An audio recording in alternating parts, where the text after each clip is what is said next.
ఒక సిద్ధుడు అక్కడికి వచ్చాడు. శివాలయంలో కూర్చుని ఎక్కువ ఏడిస్తే శివుడు ఎవడో ఒకటి పంపుతట్ట కష్టాలు తొలగించడానికి. గుర్తుపెట్టుకోండి. ఇక మీదట ఎప్పుడైనా బాగా దుఃఖం వచ్చినప్పుడు, కష్టంలోంచి బయటపడలేనప్పుడు, మనం అనుకున్న వాళ్ళు మనకి దర్శనం ఇవ్వనప్పుడు, ముఖ్యంగా శిష్యులు పూర్వకాలంలో గురువుగారికి దూరం అయ్యి మా గురువుగారిని ఎప్పుడు చూస్తామో అని ఏడ్చి తప్పించిపోయేవారట. అటువంటి వాళ్ళు శివాలయానికి వచ్చేవారట. మీకు స్కాంద పురాణంలో కథ ఉంది. గురువుగారు చచ్చిపోయాడు. గురువుగారంటే ఎంతో భక్తి కలిగిన శిష్యుడు నా గురువును చూడకపోతే బతకలేనని శివాలయంలో ఏడిస్తే రోజు శివుడు ఆ గురువుగారి వేషంలో వచ్చి కాసేపు కనబడి బోధించిపోయేవాట. ఆ శివుడి గొప్పతనం అది.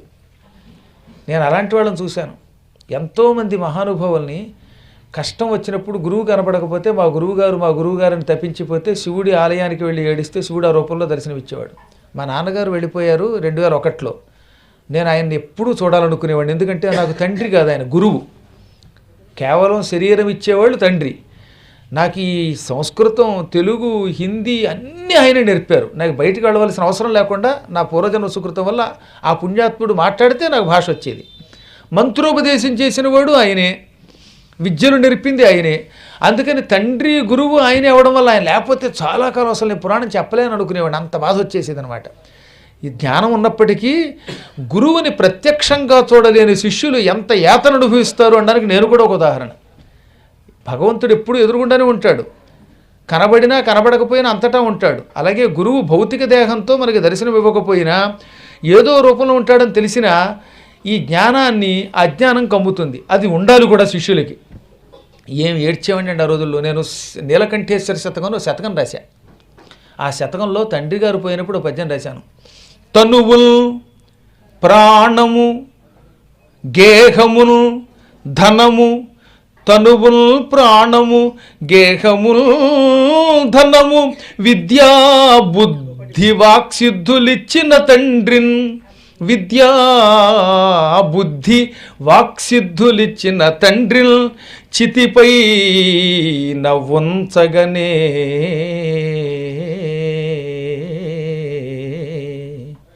నా చేతో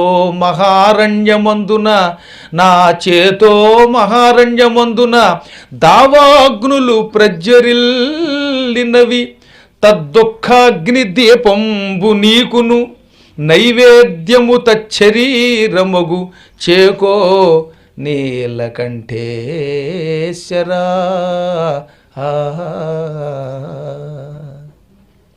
తండ్రి నాకు శరీరం, ప్రాణం, ధనం, విద్య, ఇల్లు, బుద్ధి, వాక్సిద్ధి ఇన్ని ఇచ్చిన ఒక సద్గురువు. అటువంటి సద్గురువు యొక్క శరీరాన్ని చూడగానే నా హృదయం అనేటటువంటి అడవిలో దావాగ్ని పుట్టింది. అడవిని కాల్చేదేమిటి? దావాగ్ని. ఈ తండ్రిని చితి మీద పెట్టగానే నా హృదయం అనేటటువంటి అరణ్యంలో ఒక దావాగ్ని ప్రజ్వరిల్లింది. శివ, నీ ఆలయంలో దీపారాధన చేస్తే పుణ్యం అంటున్నావుగా, ఈ దుఃఖాగ్ని నీకు దీపం. నీకు ఈ రోజు నుంచి దీపం ఈ దుఃఖాగ్ని, అఖండ దీపం. పైగా ఈ దుఃఖం పొమ్మంటే పోయేది కాదు. గురువుగారు దూరం అయితే వచ్చే దుఃఖం ఉందే, ఆ దుఃఖం నిత్యము వెలుగుతూనే ఉంటుంది. కాబట్టి అఖండ దీపారాధన చేశాను. ఏది? నా దుఃఖాగ్నితో. మరి నీకు ధూపం, ఆ శవం తగలబడుతూ ఉండగా వచ్చిన పొగమే నీకు ధూపం. నైవేద్యం తచ్చరీరమగు చేకో నీలకంఠేశ్వర. ఆయన శరీరమే నీకు నైవేద్యం, స్వీకరించు. ఏం తృప్తి పొందుతావో పొందు అని శివుడిని నిలదీసి రాసిన పద్యం అండి ఇది. నేను 2001లో. కాబట్టి గురువుకి దూరం అయితే ఆ శిష్యుడు పొందే బాధ అది వాక్కుతో, మనస్సుతో, శరీరంతో కూడా అనుభవించలేము. అంత అతీతమైన బాధ అన్నమాట. అందుకని ఏం చేస్తారు సాధారణంగా ప్రతి వాళ్ళు కూడా తమ గురువు దూరం అయిపోయినప్పుడు ఆ శివాలయానికి వెళ్ళి ఏడిస్తే శివుడు ఆ రూపంలో దర్శనమిస్తాడు. ఇది మా నాన్నగారు ఒకప్పుడు చెప్పారు, అది గుర్తుంది. అందుకే ఆయన వెళ్ళిపోయినప్పుడల్లా నేను కాశీలోకి వెళ్ళిపోయి అక్కడ భాగవత సప్తాహం, కాశీఖండం పారాయణ చేసి రోజు ఏదో ఒక లింగం దగ్గరికి వెళ్ళి ఏడ్చేవాడిని కాసేపు.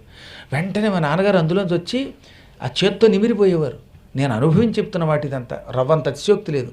ఇప్పటికి కూడా నేను మా శివాలయంలోకి వెళ్ళి మా పీఠంలో ఉన్న శివాలయం దగ్గర మళ్ళీ మా గురువుగారు మా తండ్రి కనపడలేదేమి స్వామిని ఏడిస్తే మా తండ్రి గారు కాసేపు అక్కడ కనబడి తెల్లని బట్టలతో స్వచ్ఛంగా దర్శనం ఇచ్చి మాట్లాడి వెళ్ళిపోతూ ఉంటారు. మీరు కూడా ఎప్పుడన్నా చూడండి. మీ గురువుకు దూరం అయితే, ఆ గురువుని చూడాలని ఆర్తి కలిగితే ఒక్కసారి శివుడి దగ్గరికి వెళ్ళి ఏడవండి, ప్రార్థించండి, శివశివ అనండి. శివుడు మీకు ఆ రూపంలో దర్శనమిస్తాడు. ఆ ఆర్తిలో దొరుకుతాడు ఆయన. తండ్రి గురువు ఈ ఇద్దరిని చూడాలంటే ఇక శివుడి కంటే అన్య దైవం మరొకటి లేదనమాట. ఎందుకంటే కరుణాస్వరూపుడు కనుక. ఇప్పుడు